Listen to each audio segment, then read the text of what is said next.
G'day and welcome to Hogs, Cogs and Aussie Flogs, the greatest podcast this side of Hawaii 5-0. Hawaii 5-0. Yes, well. Gotta do it, don't you? You gotta do it. Hello, everybody. Welcome to the show. Ooh, we've had a big week, mate. We have had a big week. She has been a ripper week. Yes. And we've had a bit of a coup? Well, we've had a bit of a coup, a bit of a victory. Well, it's not a victory. No. But I tell you what, we've had... As everybody knows, we've spent a lot of time going over the state of the roads, the issue with the road toll at the moment, the fact that I think at the moment we stand at 33 dead in Victoria, bikers dead in Victoria this year, which is astronomically over the top. I think it's up 26 or 27%. Yeah, it's massive, mate. So one of the things we did, we've spoken a lot about how the data comes from, and most of the data comes from, we believe, accident reports taken by Victoria Police, obviously. Yep. And we've spoken about how they investigate accidents, and we thought, you know what? Instead of talking about it and sort of making it up as we go along, how about we actually approach Victoria Police and see if we can get an interview? Yep. So basically, I sent a thing to Victoria Police Media. Yes. And I said, could we speak to someone high up in the traffic branch?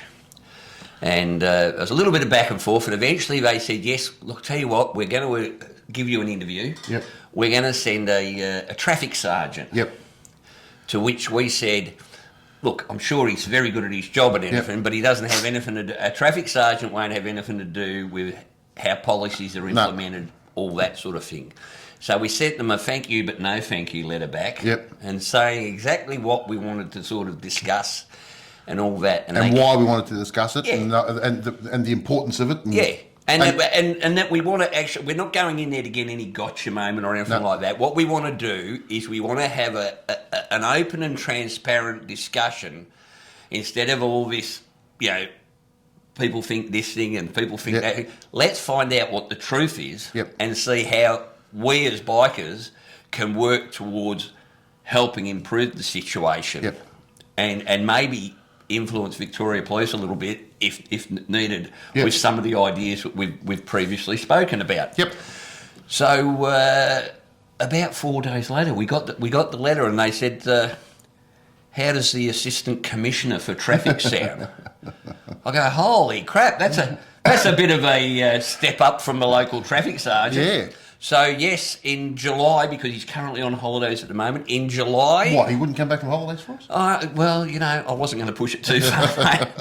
In July, we are actually going to have a sit-down with and a recorded interview with the Victoria Police Assistant Commissioner of Traffic. Well, it don't get any bigger than that for what we're intending to do. So I think that's a bit of a coup for the channel, mate.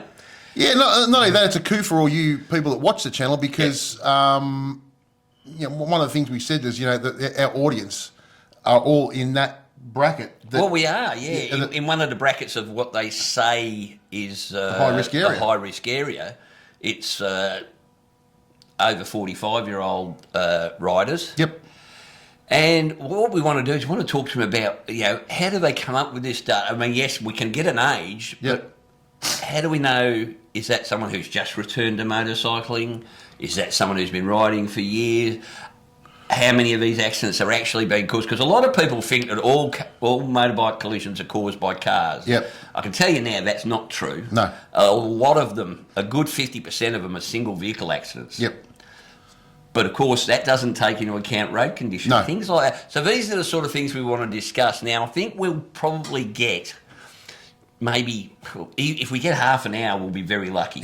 So we're going to have to be really, really diligent in the questions we ask and really, really precise in what we want to get. But what we want to know is, to take this thing even further, what questions do you guys have? So if you want to put in the show, in the comments section, your questions you'd like us to ask. And remember what we're trying to achieve here. We can't go off on tangents. Look, don't bother putting in there, youth crime, because it's got nothing to do. It's got nothing to do with him. He's got nothing to do with it, really. It's got to be specifically about motorcycles and how we can collect better data. What's happening. Well, basically, you guys are on the ground. What are you seeing that's changed? Is driver behaviour changing? Is rider behaviour changing? Are the road conditions so poor that it's dangerous out there? What do you just let us know in the comments what your questions are and we can't take all the questions, right? No, look, we'll pick the best of them. Yeah, we'll pick the best that suit what we believe will suit. We'll do our best. We're not claiming we're going to do the perfect job, but we'll do our best. Yep. We're going to be respectful because he's given us enough respect to be able to say yes, he'll have that interview, but we will ask the hard questions. Yep. So if you've got any questions you'd like asked, and look, this might actually, hopefully, open the doors for further transparent conversation. Yep. We might end up getting that traffic sergeant on at a later time to answer the more general questions. So whatever questions you've got, send them our way. Yep. Because we'll put them in the memory bank, and at some stage we'll ask them for you. Yep. All right. Now we've had a couple already on Facebook, and a couple went straight to the whole cannabis thing. Yeah. It's pointless asking him that question because at the moment it's not legal to do it. Then he's not going to say it is. He can't do that. So we're not going to ask that question. Even though, look, people I know pretty close to me are having CBD oil and all that sort of stuff. And yes, it is a great thing and all that sort of stuff. But there's no point us. It's not really in our scope of what we're looking at here exactly. for this interview, because this is such an important interview as far as I'm concerned. And what we're hoping is if we do a good job with this interview, that maybe we can get him again. Yeah. And then we can ask some more questions. Yeah. But look, butting heads is not going to actually achieve anything. No. All right, except getting us shown the door. Yeah, exactly. All right, so what we expected to do is go in there with some really sensible questions and see if we can't get some sensible outcomes. Yep. All right, so that's that, mate. Now. And can I just say, Whitey did a power of work to get this across the line. I mean, basically, he was sending me stuff, and I'm going. I was, Mr. Outrage, going what? But at the end of the day, he did a great job on we got it in the end, and I'm looking forward to it. It'll be interesting to see how long we get. Yep. And what some of those answers are, mate. So it'll be good to see. I just hope they don't kick us out by the time we finish setting up all the gear. Right, you're done? Yep, all right, so fair time. It's not often you get kicked out of the police station. You normally get dragged in, don't exactly. All righty, mate. Last week's show over at the Black Swan. Yes. I don't know about you, mate, but I was just blown away by some of the... knowledge. The knowledge is immense, but to me, the amount of collections that are in Australia that we don't know about. I mean, to find out of some of the bikes that he had and wait until you see some of the bikes tonight. Yep. So let's show you part 2 of the Black Swan. Right. All right, we've come upstairs, and there's more to this. There's more to this. Yeah. So I've got an interest in other things apart from Indians, which we'll go through in a second. That's what I call a doorstop. Right. Over there. You better I better show that. Can you just film that on your phone? Yeah. The bike. Yeah, because it'll come up better on the phone because it's dark. Because of the darkness. Rightio. Yep. So the interesting thing I was saying before about how there were this period in the post-war where there were Indians in their glory years, and Harley to some degree, but the Indians were for dirt track racing. Yep. And although Floyd Emdy down there and Ed Kretz, they both won with their Indians on Daytona. Mm-hmm. As the English bikes came in, they were going faster and faster, and they had a higher rev rate. They were singles or sometimes twins. Yep. And so Daytona was the beach race where you go along the beach, then you do one corner, and then you go down the bitumen. And so that was a long straightaway, so you held the bike flat chat. Yep. And so if you had a bike that had a higher top speed, you gained a lot of ground along those back straights. So the Indians were no good for that because the top speed they could get out of the Indians was about 105 mile an hour, and that was really hooting. Yep. Because they were really torquey bikes, only 3 gears. Yep. So these guys, the wrecking crew, and a lot of the other riders used to ride English bikes for Daytona. Okay. And so that changed around 1949 to 1950. And so Clanforth was a Harley racer and Bobby Hill, Indian racer. Yep. They both rode Nort, and Bobby Hill won Daytona on a BSA. and some of them rode matchless. And so what used to happen was the English companies would come across, often with their head tuner, like Bert, B-A-R-T. Yep. They would give them the bikes. So Bobby said you would get to sit on the bike, you would get to ride maybe 2 miles up and down at Daytona on a back street so that you could sort of get everything adjusted, and that was it, you were in the race. And then at the end of the race, they would take the bikes away again before anyone could really know what was going on. So you've actually spoken to these guys personally?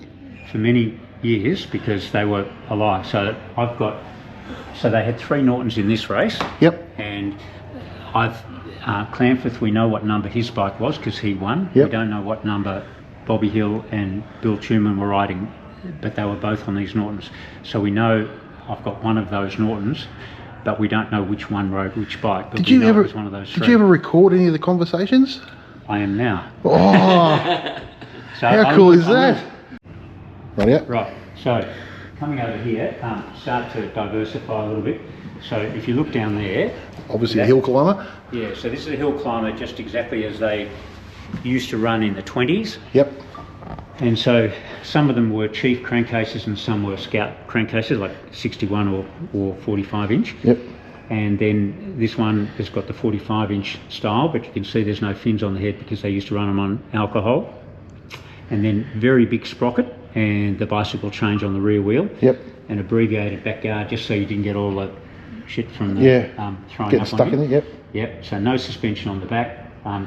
Fairly rudimentary seat. Not a big capacity tank. No. I've got to say, mate, that's not a cool seat. and take a look at the size of that rear sprocket. That is incredible. Oh my god. Incredible. That's enormous, isn't it? Now this one's actually got a rudimentary front brake. Right. The purpose of that brake is just getting on off a trailer. It's not going to stop you till you're going uphill again. And these are Prince forks. So Indian made a little bike, a much smaller capacity bike. Yep. And so this was a favoured conversion to put these lightweight forks on the front, which seemed to make them handle better. And obviously big wide bars for control, and once or twice had a few bings. Yep.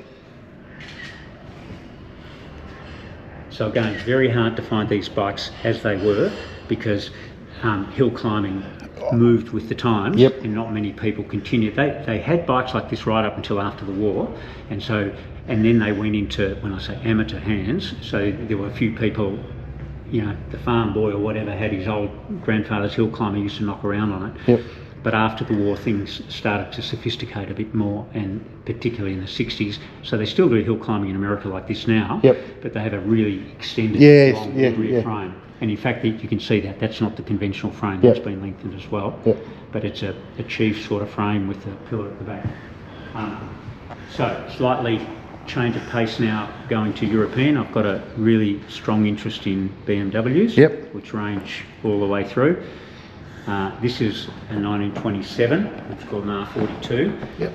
So BMW started in 23 with their R32, and so the first one was like the Indian Headstrom engine, and so BMW, Bayerish Motor Works were a big manufacturer of aircrafts in the First World War, and once they lost the war, all the manufacturing in Germany that could have potential for the army was outlawed. Yep. And so they recognised they needed to do something else, and they started making small and stationary engines. And then some motorcycle manufacturers started utilising their backyard bikes first, but then the Victoria and a couple of the other motorcycle manufacturers started putting their engines in frames. Mm-hmm. And they were initially doing it like a Douglas, so it was a fore and aft engine. And so BMW started thinking, well, we could do that as our way forward in the world. So they designed a very forward-thinking, modern vehicle for the time in 1923. I'm just going to swing around this way, so it's a bit more light on your face. Yeah. Yep. So they made their first engine, which was a Headstrom-style engine, 500cc, air-cooled, inlet over exhaust type thing. And they decided to turn the engine around to be transverse with the y-axis of the bike for cooling. Yep. And that was quite a novel concept at the time. And it was a very good bike. And so it had suspended seat. It had good forks like the Indian sprung leaf forks. Very reliable engine, and it was quite a high performer for the time. And so it was the sort of thing that was then competing against the Scout and against the Harley and Excelsior. So they competed with these as well, did they? They what? That was a big competition between. Oh, well, no, they were in Europe. Yeah, but what I'm saying is that was Yeah. they came through as a strong competitor in the market. In the fullness of time. Yep. So BMW were very small. They were a big company initially because Yep. they made aeroplanes, but they were very small in terms of motorcycles initially. Yep. And so, but they were very advanced in terms of they had all the technology and they had all the engineers. They just had to change what they were doing. And so they started off with a small horizontally opposed engine, and then they had that for 3 years, so 23, 24, 25, and then they started making the side valve engine. Yep. And they made those as 500 and 600 cc, but at the same time they started making overhead valve transverse engines, again in 500 and 600, so that was about 1925, and they were really high performers. Yep. And so they started in European racing because that was the way to get noticed, and that's how BMW started in the vehicle world. And they didn't make a car until I think 1927, and that was actually, I think it was an Austin 6 that they got the licensing to produce in Germany. So it was just like a little piss pot Austin 6 that came across from England. But again, that was just to get them started. They already had all the planning to make fantastic cars. Yep.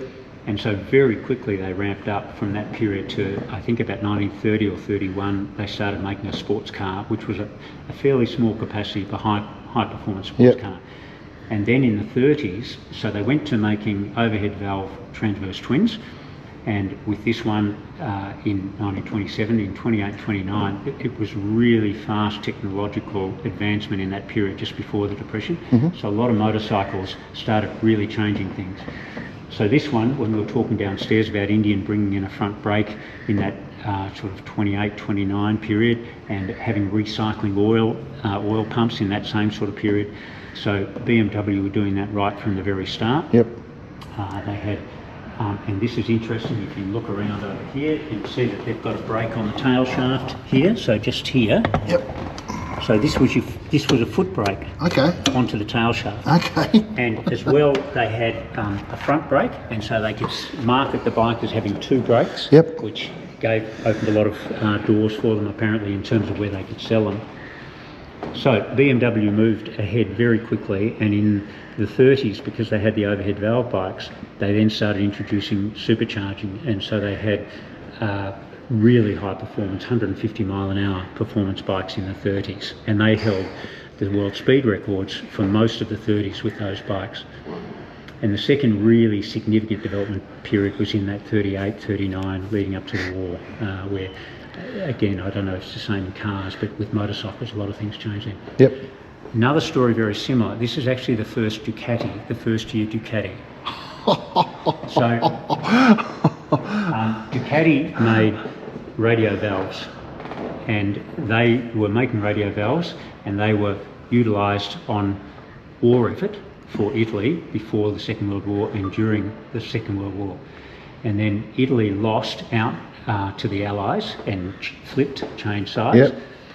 But in the war reparation thing, they were, again, like Germany in the First World War, they were not allowed to continue making things that could be seen to be utilised in the military effort. And so then they looked around at what they were going to do. And in Italy at the time, there were these two companies, Sociata and Cucciola, and they were making the engine, one factory and one company, and another factory were making bikes, and you used to be able to buy both things and put it together yourself and have a moped effectively. Yeah. And so Ducati saw that and thought, we'll buy both companies and we'll make them as a vehicle. And there was a lot of that going on in Europe. Yep. And so this one here, you can see there says Ducati. It does too. It does too. And so this is 1946, I believe, which is, I believe, the first year that they were officially Ducati, and about a year after that they became Ducati, and this got taken off. Wow. Holy crap. That's some history there, isn't it? Wow. How's a light? Yeah, now that Incredible. I'm not sure if that light is kosher with the bike. So, I've my interest then is in Indians, in BMWs, and in Italian bikes, which used to be Italian bikes of the 60s and 70s. And these bikes up here are bikes that happen to be here because they're all in one piece. Most of them are runnable, but they're not on a red plate or anything at the moment. Yep. So they've all got different stories. So this, for example, if you stand back and have a look at it, you would think that this is 1938 BMW. Yep. In fact, it's not. It's a Chinese bike. So what happened was that in the Second World War, Germany lost the war, and so Germany got cut up between the Russians and the Allies. Yes. And so their major factories got also separated between those groups. And BMW, Bayerisch was on the eastern side, and the Russians got that, and Munich on the western side, the Allies got that. And so the BMW cars evolved their way to Bristol and became a Bristol, and you'll see if you look at a Bristol car, it's got the emblem like the BMW. Yep. And Stalin got the BMW motorbikes. And Stalin and Hitler, surprisingly, had a reasonable relationship before the war. And in fact, the story is that Hitler allowed Stalin to, or his engineers, to have some BMWs and retro-engineer them. But when they took over the factory, they took everything, they took the works. And so Russia started making the R71 BMWs and also the overhead valve BMWs. And then they had multiple factories in Greater Russia. And then that continued to about 1949. And after, I'm not sure exactly the year, but when Germany got onto its feet again, they then started saying to Russia, you can't make BMWs and call them BMWs because they're our brand, our intellectual property. Yep. And so on that truck down at the bottom of the stairs down there, you'll see it's got a red emblem, red and white. Yes, yes. So the Russians, all they did was put the numbers and the words in Russian on the crankcases, and they changed the emblem to red and white. And they're called Österreich, EMW, not BMW. Yes. Continued making them. And The much loved BMW. so they made the horizontally opposed twins, either in side valve or overhead valve, and they made the singles, 250 and then later on the 350s. China became a communist state, good mates with Russia. Yep. And so the Russians gave the Chinese the tooling capacity to make these bikes. So they were made the same as the Russian bikes, but they didn't give them the overhead valve. So even up until now, they make the side valve version, and then Russia's been making, and now it's become the Ural, the overhead valve all that time.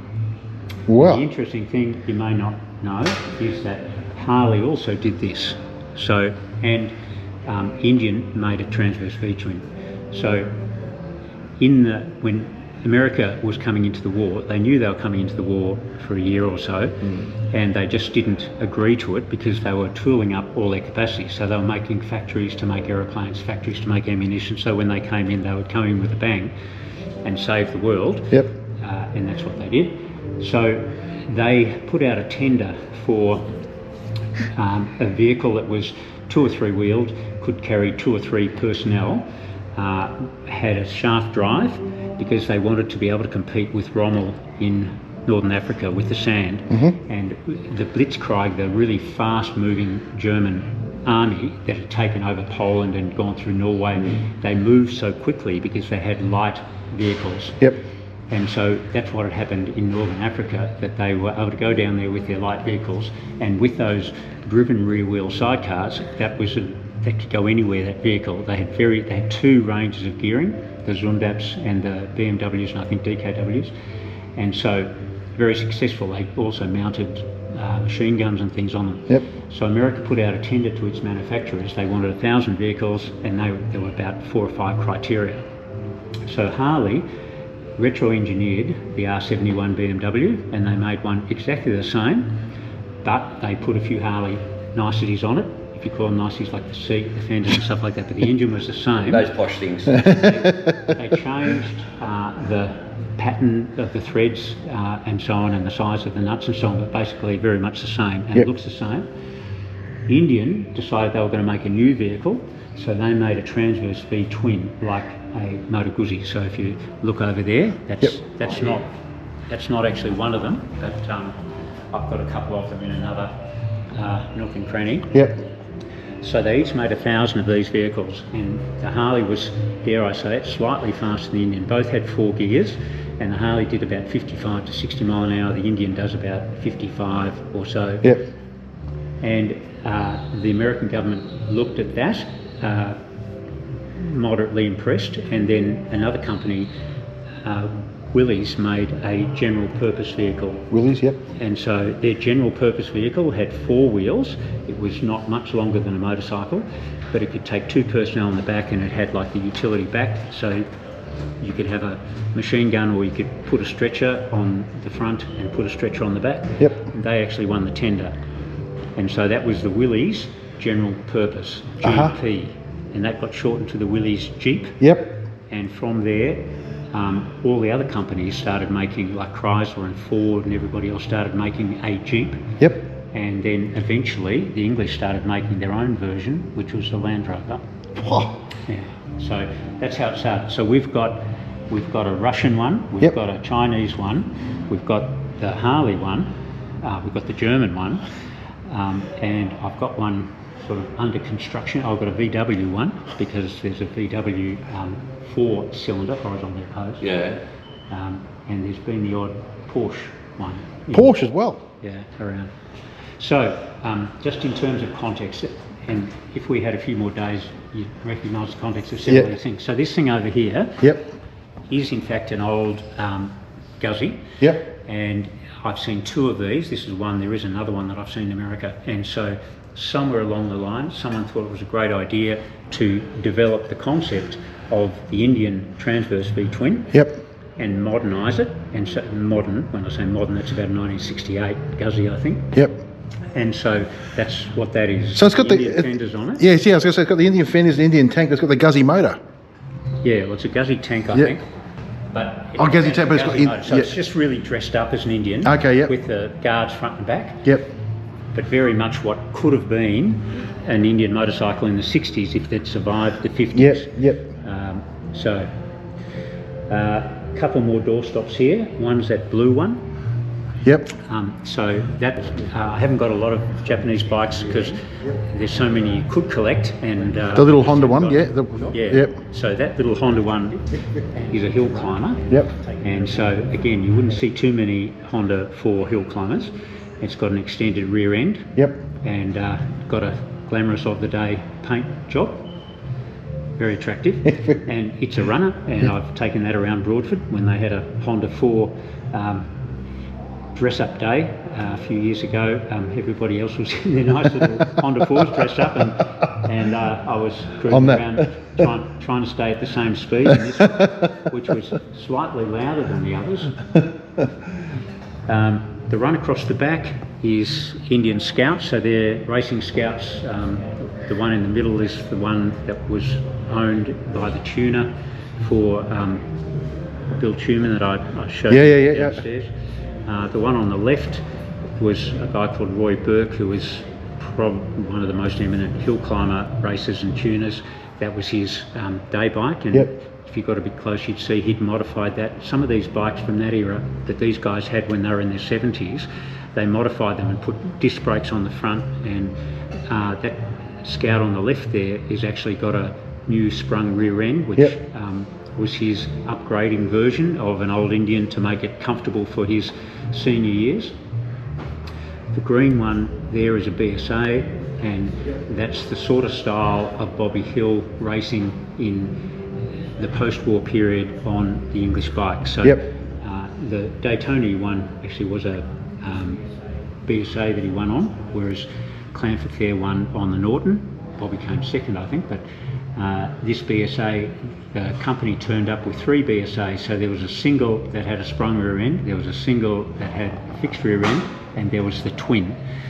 And Bobby decided twin sounded better, and so he took that. But as I say, he got a chance to ride it up and down for a few hundred metres, a couple hundred yards, and then he was in the race. Didn't see the bike again afterwards. So that's how they did things then.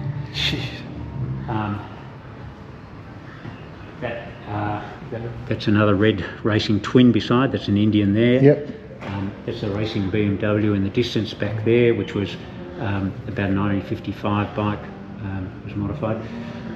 This one here, very interesting. So this one is 38. So This one?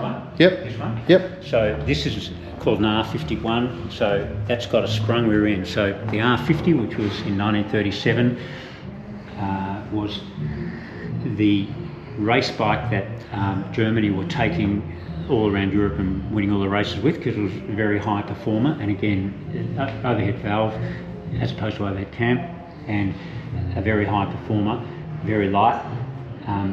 The 37 had a rigid rear end, Yep. and so they upgraded in 38 to do this, and then the war came along and they stopped production of these. They went to the military production, and so Germany were not allowed to make race bikes until about 1950. And so the first race bikes post-war were very much the same as this. And yeah, that's a fantastic bike to ride around. So light, so responsive. Nimble. Yeah. So this is the post-war development of Yep. this bike.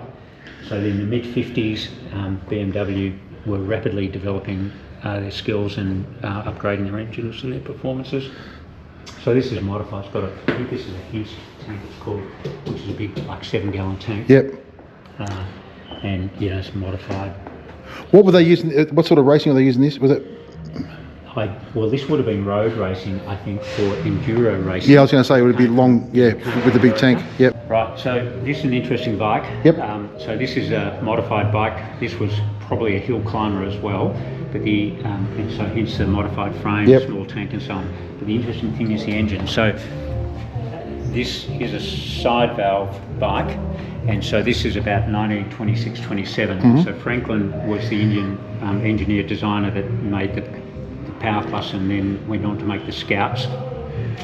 And so he was developing the side valve technology all the time, but for the peak performance of racing, they were also at the same time developing overhead valve technology. And so Harley and Indian and Excelsior all started making overhead valve bikes, initially singles and 350, 500, and then they went to 750 in that period, 25, 26, 27.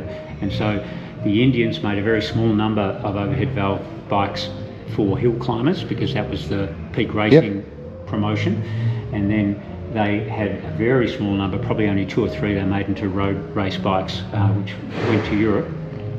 But Franklin was also continuing to develop the side valve bikes. In fact, the side valve bikes, they were getting just as, for the really developed ones, they were getting just as much power and perhaps more torque out of them. So for hill climbing, that was very good. Yep.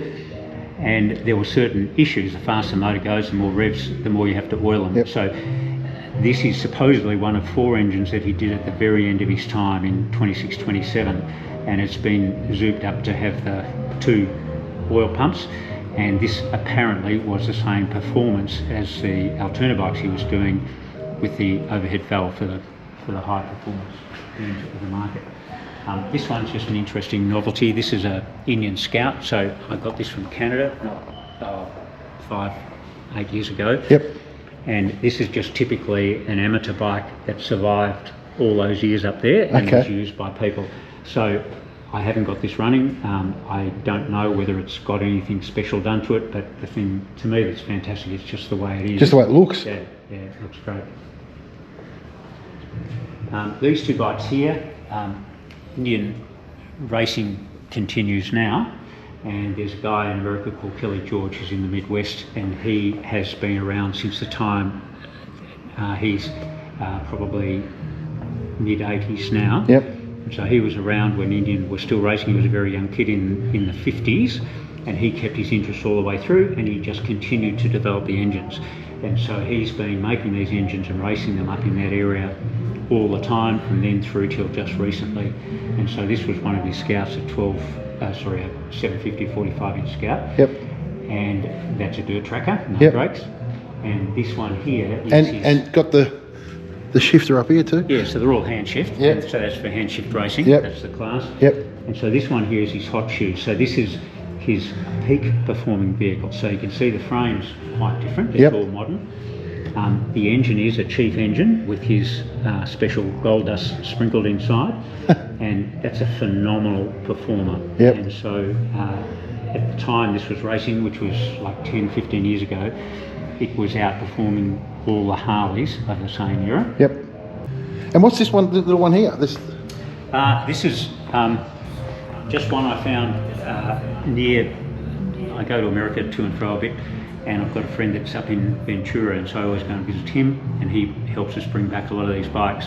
And this just happened to be around the corner from where he was, and I've got a couple of these Triumph bikes, the Yep. choppers, and this was just one that had been made relatively latterly, and I just loved the look of it. That's and so cool. I thought, yeah, I'd just have that.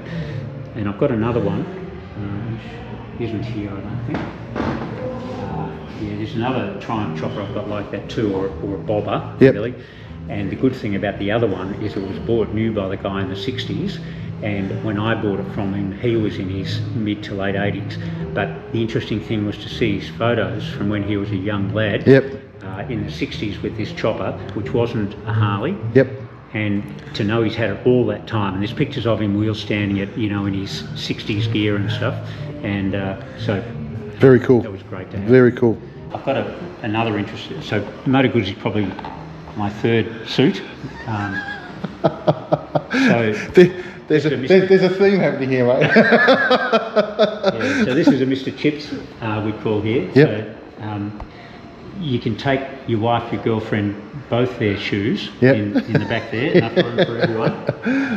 And it's actually, this is a rider, I haven't got rep plate on it now, but it's a fantastic thing to ride. And I bought this from an old guy. The stand at the front's really clever. Yeah, It's look at that. just over centre, and so it's actually quite easy to pull that onto the centre stand. And the Yep. wheels, when the tyres are pumped up, the wheels are still both on the ground. So as a perhaps not a great big person and not a young person, you can still negotiate this really well. Yep. Because you can sit on it and just rock it forward and away you go. And likewise, you can almost put on that stand when you're sitting on it, but certainly when you stand up you can. And again, this was owned by an old guy who gradually modified it to keep riding when he was going through his 60s, 70s. Look at this.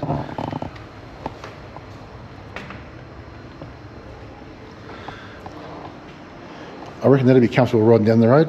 Oh, mate, it's got the dual Corbin seat on the back here. Hey? Beautiful. Original Advent Black top box. My God. Have a look at that now. It's like two individual. It's one seat, but it looks like two individuals. It's beautiful. It's very different. Beautiful. Right, very different. So if you want to come up here, Yep. this is the X-rated section. You need to Rightio. inform your younger clientele. So if you come over here, a bit hard to see, just move in there a bit. Do you want me to hold the camera, mate, on Yep. YouTube? Well, you've got to get it without reflection. Oh, I see. Now, this was a Oh yes, now I understand. genuine advertisement in 1934 that went all across America. Have you seen that? I'll take a photo. Have a Hold look, on. have a look at the picture. Can I And- go over? That's okay with you? Yeah, sure. And the actual words are important. Drop into the saddle, you will fit like a hand in a glove. Yeah, but have a look at the. Off in a flash. What am I looking at? Have a look at the. Have a look at what. Look at the white part. Oh, holy crap! So there's the sensation of 1934, and it was because that was the year that Indian brought out the Scout, the Yep. first 750 bike for the Sports Scout. That's what I mean. I wonder how many people twigged on that photo. Well, that yes, it got wide distribution before enough people twigged on it. Yeah. That Hang on a minute. withdrawn. So these are a friend of mine's Ducatis, this little handful here. Yep. Well, these are mine, the two 750s, but these are the 250, 350, 450. Yep. And again, that was when you talk about what got you into motorbikes. When I was at school, one of the kids had a Ducati single, and when the rest of us were just still admiring mini bikes. Yep. And yeah, this was I'm not sure how he ended up being able to ride to school each day. And I'm not sure he did every day, but when he did, it was such a sensation because it just sounded so fantastic, and it was just so light years. Imagine being at school beyond, rocking up on that. Yeah, so light years beyond anything any of us could ever aspire to, we thought at the time. So I've always really loved that. I've got a couple of other bikes from that era that were my dream bikes at the time. But yeah, this was when I was just like 14, 15. Incredible. A few kids had trail bikes and a few kids had mini bikes, and the odd kid had something as spectacular as that. These, obviously, what they Beautiful. are, fantastic sounding, fantastic riding, and just lovely. Beautiful. Yeah, so that's one that's had a bit of a custom job that I came across, and this one was owned by a guy here in Bendigo that ended up dying, and I was fortunate enough to be able to buy some of the bikes from his estate, so that was good. Beautiful. Well, Dougal, mate, that has been an absolutely sensation. We've learnt a whole lot, as we always do when we come to these collections, mate. Amazing. It is. I mean, some of the things that we've seen today have been insane. I mean, to think that some of the wrecking cruise bikes have ended up in Australia. It's just amazing. We've found a Chinese BMW. There's some beautiful Harley Davidsons here that Dougal loves very much, and it's just an incredible collection, mate. It really is. No, and look, honestly, I'd just like to thank you for your knowledge and your time you spent with us. I know you're a busy man, and you don't know how much we appreciate it. We really, really appreciate it. It's That's right. Well, I've got to have the Harleys here. They collect the dust better. Yeah. A bit like having a mosquito target. Dougal's the Whitey of the Indian world. Hey, yeah, no, it's a lovely Polaris collection. No, that's absolutely fantastic, mate. And look, these pre-53 Indians, they're right up there with me anyway. I love them. I think this was the era of motorcycle beauty in my idea. Yeah, back before then. I mean, they're just wonderful machines. Incredible. Just wish I had one or two. And not only that, folks, this is actually a pub you can come to. Yep. The Black Swan. Come in, have a drink, have a pizza, whatever's going on. They've got music on today. It's a great place to go for a ride. You know, everybody knows that there's good rides out towards Bendigo. So if you're ever in the area, make sure you drop in. You're opening from Wednesday. So Thursday, Friday, Saturday, Sunday, Yep. 12 to 12, effectively. There you go. So if you're up this way, drop in, say hi, and Make a wicked pizza too. yeah, spend the afternoon looking at motorbikes and eating good food and having a drink. Sounds like a perfect day out for me, mate. Awesome. Thanks again, Dougal. You're welcome. Well, Mate, how good was that? his knowledge Yeah. is ridiculous. And it's the same with all these blokes, though, because they've spent years and years collecting these bikes, Yep. and years studying them and taught, and their whole lives revolve around them. So it's Mate, to have the first Ducati ever made in Bendigo. I just love the first Ducati, that bike on the wall. Yeah. At first you look up and you go, oh, it's an old motorised push bike. But to find out that it's the first model of Ducati ever. Yeah, and even like the amazing. Chinese BMW, like A Chinese BM. it looks exactly like a freaking. It's got the BM badge and everything, but it's Chinese. Like I didn't know that, and just the history behind all this stuff, I just think is incredible. It's only when you actually talk to blokes like this. Yep. And this is why it's so important for us to document it, mate. Yep. Because once they're gone, they're gone. Yeah. There's very few people. I mean, if there's a handful of them now, next generation there'll be even less. Yep. I know of some that have their sons are into it just as much, and they'll be learning, similar to like Matt from Wheels Through Time, who is absolutely incredible. If you don't watch Wheels Through Time on YouTube, do yourself a favour. I mean, I never miss a show, mate. Yep. It's absolutely brilliant. Yep. Wheels Through Time is a big museum, one of the biggest museums in the world. And he's incredible. He is incredible, and his enthusiasm is just I love it. Yeah, I love it. He's fantastic. So there you go. Yeah, no, and again, thanks to Dougal for showing us through, and we hope to be able to catch up with him a couple more times, because I know You've got more stuff hidden, mate. Yeah. Well, we're going to find it. We'll get Dougal. Trust us. And I tell you what, we better at some stage we've got to take a group up there and fill his pub and sell some lunches for him, I guess. Yep. So that'd be great. No, fantastic. Now, what's next, mate? Chopper. Our mate Chop. Yep. So for our New South Wales people, Chop recently got on to the went to the 2025 Hot Rod and Custom Auto Expo. Yep. So it was a lot of hot rods, a lot of bikes. He's gone and put together a little bit of a snippet of some of the bikes he saw there for. And what was with Keith Backer? Keith Backers was one of the ones there, and Keith was a bit of a winner chicken dinner there, mate. Yeah. I think he took out bike of the show. Okay. And well deserved, my oh, mate, it's not just the bike, the display he's got it on now, and it's just the perfect package. And we all know Keith is, Keith is a legend. Well, he's a legend, but he's a bloody artist, mate. Yeah. He's a visionary. And that's why I'm rapt that he won that, because Yeah. a lot of times people judging actually don't know the difference between somebody who's thrown a whole lot of money at a bike and somebody that's thrown a whole lot of their own time and skill. Yeah. And vision. And there's a difference. Oh, huge. I'll take the vision bike any day over the bags of money bike, mate. Anyway, let's throw the chop and let's have a look what happened. Thanks, Whitey and Paul. We're at Sydney. So we're at the Hot Rod and Custom Auto Expo, and we're right at the bike section now, so let's go check them out.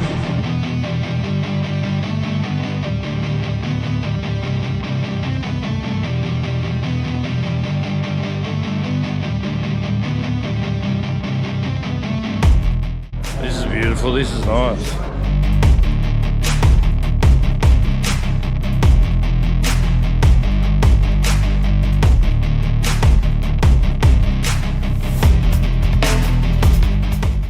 This is pretty sweet, eh? Do a custom chopper look.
Thanks, Whitey and Paul.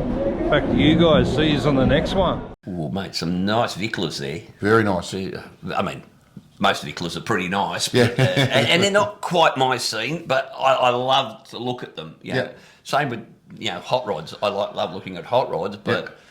they're not my thing. Yeah. But some absolute rippers there, and once again, congratulations to Keith Backer for Yep. taking out that trophy. Yep. Bring it home, Keith. Bring it home, I say. Now, mate, there's only, where are we? We're in mid-June now, so there's only about 5 weeks to go. Mm-hmm. Geez, that's creeped up on us fast, till the famous Hogs, Cogs and 2 Aussie Flogs Brass Monkey Run. Yes. Ho, and it's looking good. We are planning this weekend to head up and get some more information, because we're actually going to go up. We're going to take one for the team here, Yeah, aren't we? yes. We're going to go and spend a couple of nights up that way. We've got a couple of things to check out for the people that come on Yeah. the run, so that we can, those that are coming on the run, I tell you, you're going to have a good time. Yes. Okay? We've got a planned trip up there. We've got stuff to see on the way. We've got stuff to see on the Saturday. It's going to be good. Yeah. Actually, I had a bloke ring me yesterday. And he says, "Oh, what are we doing for the trip?" I said, "Oh, well, we've got this, this and this plan, but we're going to go and check a few." He said, "Oh, okay, we're bringing 10. So I add another 10 to the score, mate. So I think we're up to about, I don't know, 50 odd coming now. Yep. So it's going to be a ripper. Yep. An absolute ripper weekend. Yep. Again, I just hope it's nice and cold. Yes, yes. All right? Because it's been way too warm on the Oh, last it's two horrible. grass, It's been mate. horrible. It's been horrible. Now, talking about cold and wet, Yes. our mate Bert over in Tassie. Oh, man. Cold and wet.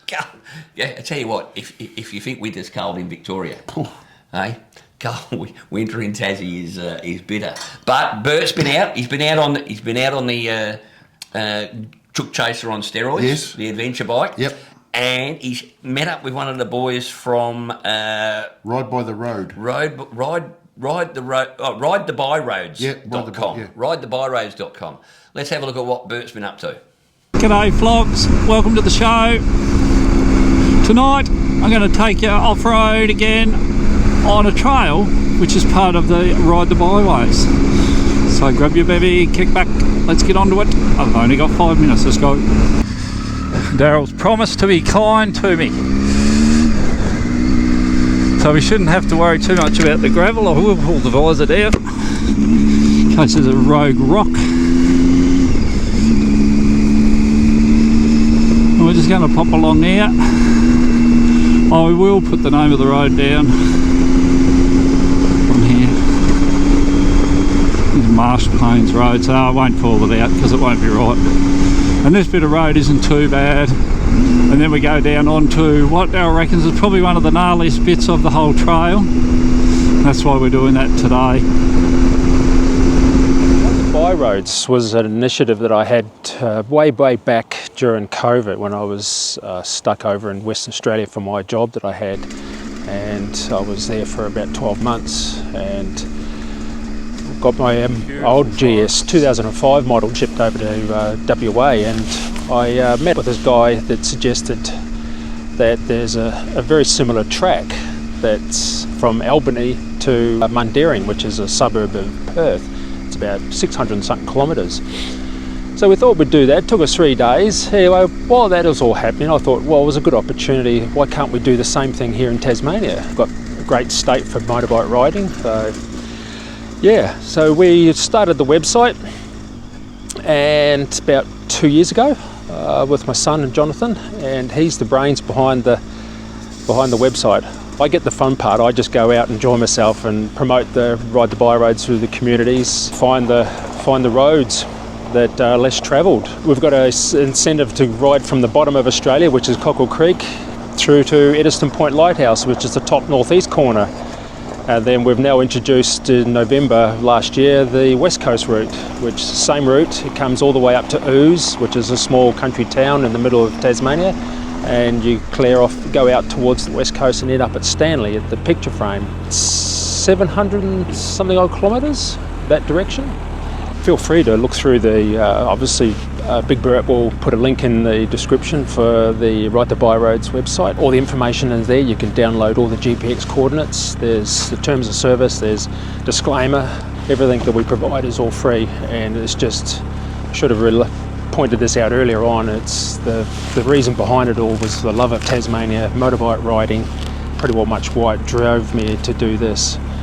Jonathan, funny enough, that Jonathan is a software engineer, and he's started off with this as a gift for me for my Father's Day. Then it turned into my birthday presents, and then it's turned into a Christmas present. So now it's pretty much all going from that on. He's spent a lot of time building this website, which follows on from something else that we've been working on in the background, and we're proud to announce that we now have an app available. And the story behind the app was Jonathan was out driving his four-wheel drive through the back forestry roads, and the roads were blocked for forestry logging. So he had this idea of, well, could we not build an app and create an alert for such things like logging or the trees falling down across the road, or there's bridges out or something like through the gravel roads that we're doing. But the app has alerts. It has Tas Alert in there as well, which You can log in there, and if there's any government alerts, mainly bushfires that are occurring around Tasmania, so that's a handy addition to the app. And then there's a route page that shows a display of the main east-west coast routes on there, and you can work offline. It's something that's quite handy if you don't need cell service. It's not for navigation, it's really just to confirm where you are when you're not within cell service. So, if you go down the wrong road, or if there's something wrong with your navigator, you can at least reconfirm that on the right route. Yeah, that's... The other idea is that we call the main route, whether it's the East Coast route or the West Coast route, as the spine. We'll follow the route, and then you can camp anywhere that's available on those routes. And then if you want to spend the day there, just for point example is Strathgordon. There's the road that goes out that's not part of the ride, the by roads, but you can base yourself at Maydena for a day and then ride out to Strathgordon and come back via Mueller Road. And we've got the GPX coordinates for those two. There's bitumen out and gravel back through an area so that's the idea. You can do that, so you don't have to stick to the route, as all the information's there, so you can judge your rider skill level as well. So there is some videos on our website, or links to our website for our YouTube channel, and if you're happy enough to sort of go have a look on those small videos, about 15 minutes long, it just gives people an idea of what's the road conditions, if they're happy, if they're new to riding. Honeysuckle Road, for instance, that was pretty rocky in some areas, but if someone was to look at the YouTube channel on Honeysuckle Road and decided not to go, you come through here and just through Ross and then head up to Campbelltown and the highway to Lake Leak, and then pick it up from there and go north Mackay's Road. That's the idea of, you don't have to stick to the route to enjoy yourself. That's a bit of the by roads. It's been a great day. I'm absolutely knackered, but loved it. Cannot wait to go and do another leg. Now, no, Whitey, I know how keen you are to get yourself a Pan America, mate. I can only recommend that when you do get your Pan America, you bring it down here to Tassie and come and do some of the byways. That'll be fantastic. I look forward to joining you on them. Alright, that'll do for me today. Let's go. Alright, well, in answer to your question, Bert, you'll be waiting a bloody long time, buddy. Ain't going to happen in a hurry. Alrighty. Now, this Friday, mate. Yep. Berky, our old mate, the Indian Crusader, Berky, yes. is heading off on his shoe delivery run. Boots for the bush. The Polaris shoe delivery run. No, boots for the bush. Berky's ride this Friday, leaving from the Batesford Roadhouse on the Midland Highway in Geelong at 10 o'clock. Or if you want to pop down at 9 o'clock to the Geelong West Footy Ground. Geelong West Footy Ground, yep. He's going to kick the first goal of his... Oh, we can't allow that to occur, mate. I'm going to be standing in front of him. All I hope is he kicks it the first time, because I'm not standing there for friggin' half an hour while he tries to put it through. I'm shaking the posts, mate. So we'll be down there. We're going to go down and support him. If you want to come down and come for a bit of a ride, he's heading towards Ballarat first. Yep. So we'll do some of the ride with him. We'll either go all the way to Ballarat or do 50 Ks, depending on what it's like. Yep. And let's see him off. And if you want to throw a handful of cash or a couple of bucks, whether it be $2 or $20 or whatever, into the bucket, I'll probably be running around helping him there, and we'll see if we can raise some more funds to help him, because this is actually taking a lot of money out of his own pocket. Yep. I'd love to be able to put a few tanks of petrol in his bike for him, if nothing else, mate. Yep. So, Berky, we'll see you there on this Friday morning. And good luck with you, because I know he's got to be in Adelaide the next day, because there's a heap of boys from Adelaide going to meet him. I think the Partisans are going to be there as well. Okay, cool. So that'll be good.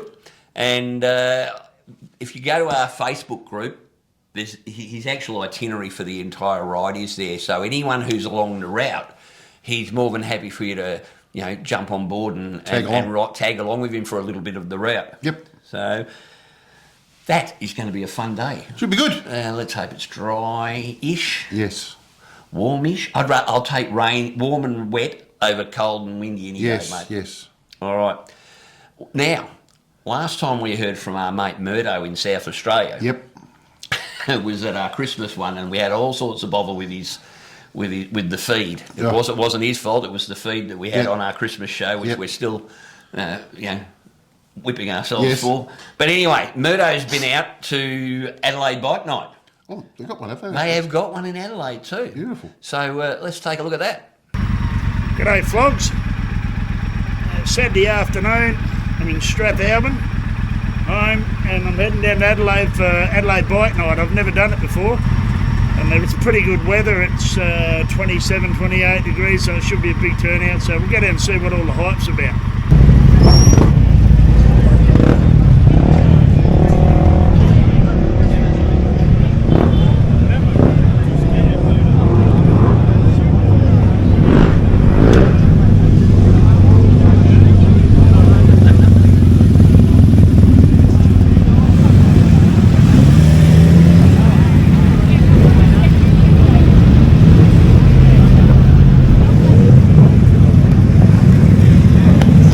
Here we are at Bike Night. What a hell of a turnout. Yeah, but the weather, it was always going to be a good night. It's only just 6 o'clock. It starts at 6 o'clock and there's already 300 or 400 bikes here, so wait till everybody rolls up. We'll just film with everybody coming in.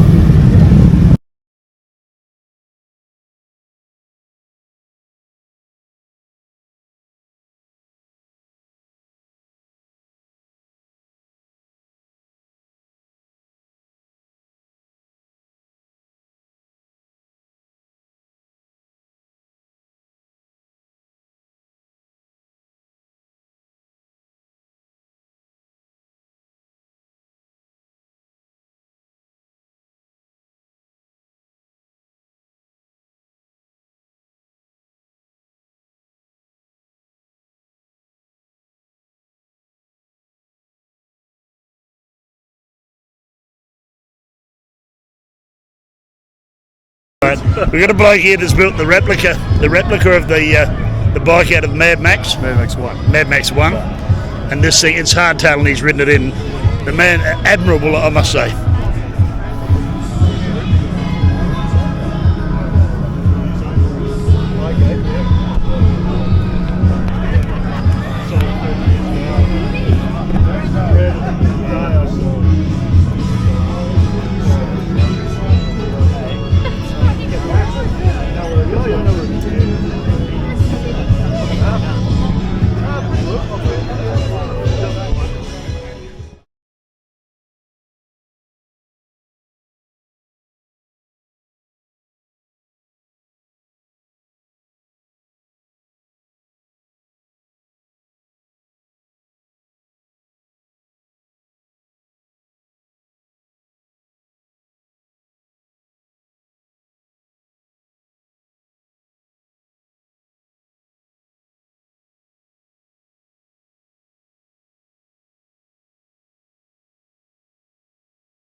Now here you are, fellas, the best bike at the bike night. Hello, Leonardo.